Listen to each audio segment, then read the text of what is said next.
Bastard Jiu-Jitsu, 3 tenets. Never give up your base, never give an inch back, and always, from whatever position, make them carry your weight.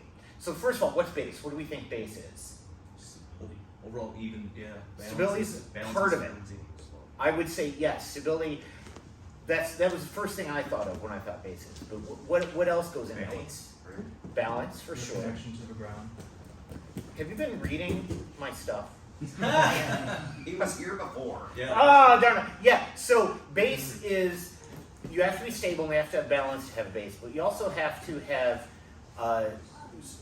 just as important, and like the thing that so many of us miss when we first start learning jiu-jitsu is a connection to the ground or a surface in a way that allows you to absorb or impart force in your opponent.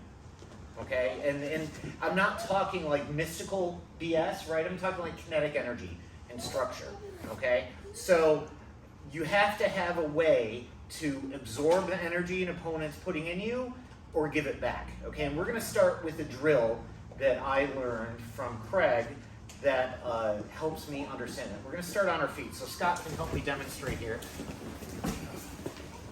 All right, so we call this the push-pull drill, okay? So we're gonna start right here, all right, with our standing square with our opponent, okay? Now, how much base do you think we have in this position? If Scott were to push me, do I have base? Very little. Right, because I can't absorb that force that he did not push me very hard either, and I'm off balance, right? So balance is definitely a part of it. But in order to maintain my balance, I have to have a way to absorb that so I can take that force and not lose my balance. So all we're gonna do with our partner is we're gonna step back in about a 45-degree angle. My knees are gonna be bent a little bit, okay? And my head is going to be slightly, ever so slightly, in front of my hips. It's like kind of like I'm sitting in a chair, just a little bit, okay? I don't wanna be like this because now I'm tipsy, right? But I don't wanna be straight up either because now I'm tipsy that way, even though, all right? So we're gonna stand in front of our partner and we're both gonna step back about 45 degrees. And we're gonna sit back like we're sitting in a chair just a little bit, okay? Now once we're in this position, we're each gonna grab a collar. And this is just a drill. This is not competition here. This is to understand how this works. And then we're gonna grab the sleeve here. This looks like our typical judo stance, right? Maybe be a little more up if we're doing, I'm not a judoka, I know Daryl is, right?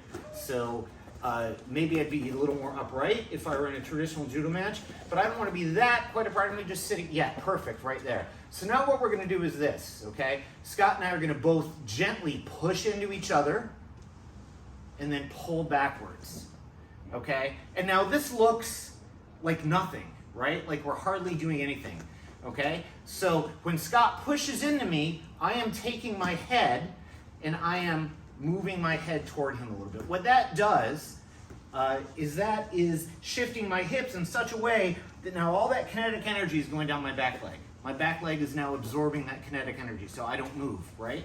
When he pulls, I move my head slightly away from it. And now that front foot is heavy and the back foot's light. Does that make sense? So now I have base. I've got this structure in which, depending on the force that's being pushed into me, I can adjust, so when he pushes, I absorb it, we absorb it, and when we pull, we absorb it, and we don't really move, okay? Does that make sense? So notice when we do this, there's not big movements, okay? Let's do it wrong. We don't do this, right? A big movement here, nor when we pull do we do this, like go ahead and pull. Like a big movement back here, right? I don't want to rely on these giant movements to adjust my base because I'm kind of off balance, right? If we're pulling, and we're here, I want it so if we let go, we're doing it wrong now, so let go. When that force is done, I don't want to be off balance and go flying back. I want just a little bit, here, so we're at push. So if we were to let go, we're still here, right? We're still in balance.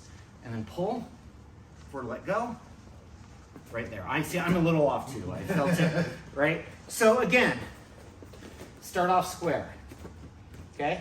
Take one foot back, about 45-degree angles is the key. You don't have good base if you're here. You don't have good base if it's a shallow angle. It's good back up 45. Adjust yourself so you can reach, sit in your chair a little bit, okay? Your head is slightly in front of your hips, okay? We're gonna both push. Notice it's a super gentle push, right? None of this is explosive. Then we're gonna pull.